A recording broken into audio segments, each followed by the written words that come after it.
beautiful. So much Nerf. Just, oh, I'm so lucky to be able to walk up to something like this and just kind of poke and prod around. Like, how many other people are going to have a package of brand new Mega Darts, old school ones that they got from Jaguar? It's the things people send me that I get to proudly display here is incredible. Like, there's probably only one of these in the entire hobby. We only know of 3 of them to even exist. I have one in the box with the original rockets. I got this from What the Foam. Why? I'm proud to take care of it, but even like the new stuff, like Jake helps me get things like these modulus scopes for cheap. I don't know what I'm going to do with them, but I have them. I'm going to use them for something. And all these RC tanks that I got from Buff Daddy Nerf, there's so much stuff I could do videos on, and I really should just start like this thing that I got from Blvd Nerf. Oh, I can't wait to do a tag back on you. Wait a second. How long have I had this? Seriously? How did I never do a video on this? Oh.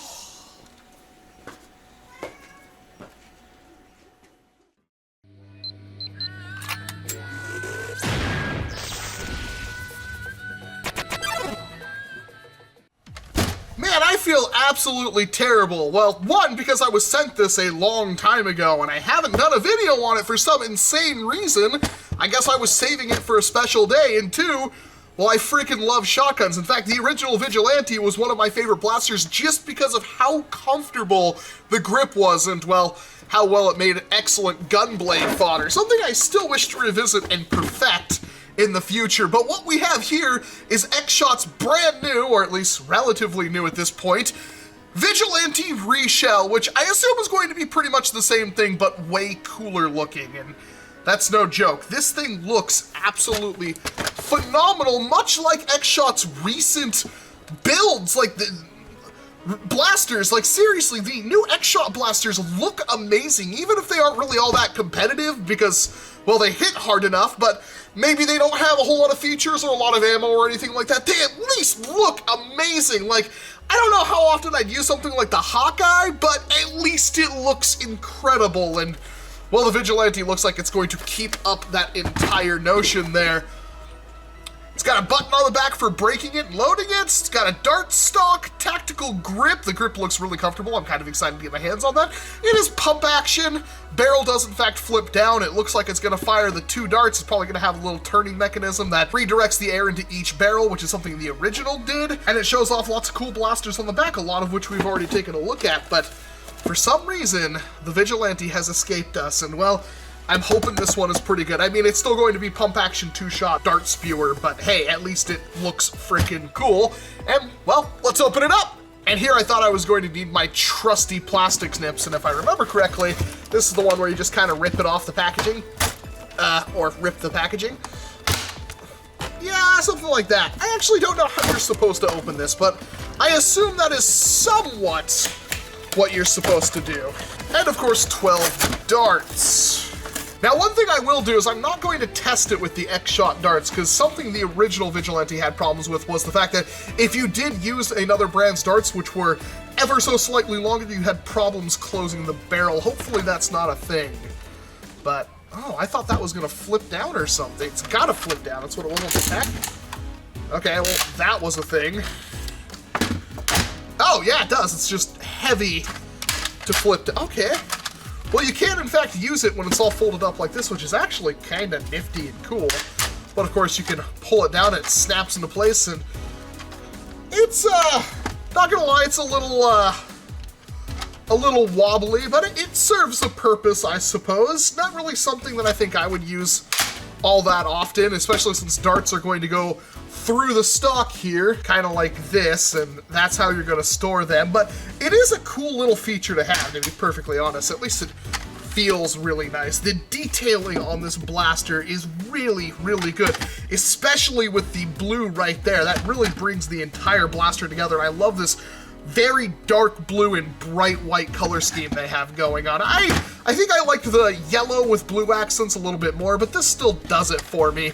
And it has the same kind of ratchety barrel mechanism with the release trigger being right there. It's just a button, and it's honestly really sensitive. Like, you barely press that down to release it, and it does expose two barrels in what looks to be much beefier catch mechanism, because that's actually something that breaks on these ever so often. Nice solid lip right there for it to grab onto, and it looks like it has a good amount of space on it. Now, of course, this thing doesn't really, like, this whole front barrel, while it does include a pump on it, isn't really going to do a whole lot more for you. It's basically just a rod that pushes the other rod back that happens to be connected to the plunger tube, but it's really comfortable. Like, very, very comfortable. The priming weight doesn't seem to be that extreme at all. Huh. I'm starting to dig this. So we're gonna test this here with two of the Adventures Force waffle-tipped darts and make sure that the barrel can still close. I think this one's actually going to be, yep, just fine. And the reason for that is there's actually quite a bit of space in there for it to clear the darts, which is good. That was something the original had a lot of problems with, but we have no idea which barrel's gonna fire first. I'm gonna guess bottom. It was, in fact, the bottom barrel. That's completely random, 50-50, I happen to win. And it hits really hard. God, that's like the comfiest grip I have held on a blaster in a very long time. It's got thin grip marks right there, so you know where you're grabbing it. It's got a lot of texture to it, but it fattens up back here and has the perfect edge. Oh, this is just priming to be used. I'd love to, like, stick a strife or something on this kind of grip and just, oh, that's awesome. Cosmetically, anyway, this blaster is going to be an absolute godsend, because that is so good. All right, well, let's put it over the chronograph and fire it a little bit outside and see exactly what this blaster is capable of, because it seems like it's hitting really hard. Velocity testing with the original X-Shot darts.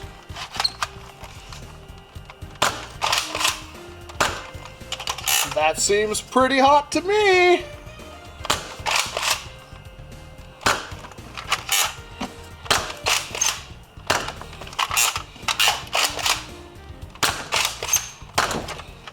And with waffle tips. Wow, 3 duplicates in a row? Are you kidding me? 4 duplicates? 5? What the heck? 6. Okay, there we go. We got 81. Wow! So how well does the 2019 X-Shot Vigilante stack up? Well, if you've been paying attention to X-Shot's recent releases, or pretty much any releases they've done in like the last 3 or 4 years, exceptionally well. Seriously, this thing is really hot right out of the gate. It does hit in the low to mid 80s for velocity, which is really, really strong compared to a standard Nerf blaster or anything like that. The only real issue with this thing is the fact that it's a pump action 2-shot front loader, and that's kind of the only issue with it. Subjectively, in my opinion, this thing is one of the best looking shotgun blasters we've ever had. The stock, it is really cool. The problem is that it's so, like, flexible, and even when it's closed, you pretty much can't reach that button right there to turn that off, even though you can grip it perfectly fine. I actually think that's a cool design, in my opinion anyway, but yeah, that's not really gonna do a whole lot for you, and then you're gonna send it, and it's just gonna be kind of in the way. Unfortunately, that's just kind of how it's gonna go, but you can most likely just take out like these 2 screws right here and remove the stock entirely, which actually I'm gonna do right now.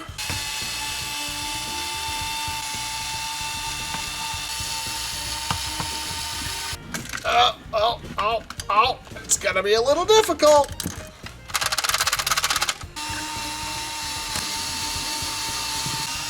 There we go, it even fits in frame a little bit better. The very comfortable pistol grip only shotgun, although this does lower your effectiveness because with the stock on here, it's much quicker to reload as you have darts in here. But seriously, for like 15 bucks is what this thing costs on Amazon, it's really hard for me to knock it. It's extremely fun, it looks absolutely awesome, it performs reasonably well, and just like the original Vigilante, even though it's kind of an indirect prime, because this is pushing a bar back that is going to have the plunger tube right here that's going to pull that back at the same time, it really should take a pretty decent spring upgrade, even though it's got pretty much no barrel, because, you know, after this point it's just dead space in there. But it works relatively good, especially for a stock blaster, and it looks cool. And that's kind of what I thought about most of these X-Shot blasters, with the exception being the Reflex 6 and the kickback. And I know I haven't put my video up on those yet, because for some reason I just haven't edited those videos that I shot months ago, but this thing is really worth your time if you want a cool-looking, cheap, effective, fun stock blaster that's going to outperform its Nerf counterparts, with the limitations being, yes, it is a 2-shot pump-action blaster. But I like it. Obviously I like it. It's kind of hard for me to hate something that looks this friggin' cool. So, yeah, I'm going to give it a high recommendation. If you like the aesthetics of the blaster, you're not going to be disappointed in any way. It's just, yeah, you're kind of limited by the ammo. Let me know what you think about the X-Shot Vigilante down in the comment section below. I'm really curious to see if I nailed this one, because I don't see any real fault with this blaster. I think it's awesome, but it's not really that competitive, but I usually look at things on this channel like a performance, hobby, competitive perspective, and this is one of those things where it's like, yeah, you know it's not going to be the best, but it works good enough. You can still get tags with it, plus you just shame your opponents by hitting them with something like this, and it's really just so freaking comfortable and cool. It's hard for me to hate it. It's completely impossible for me to hate it, but let me know what you think, because that's the most important thing. Otherwise, I'm Walcom S7. Thank you very much for watching this video, and of course, I hope to see you in an entirely different one. You gotta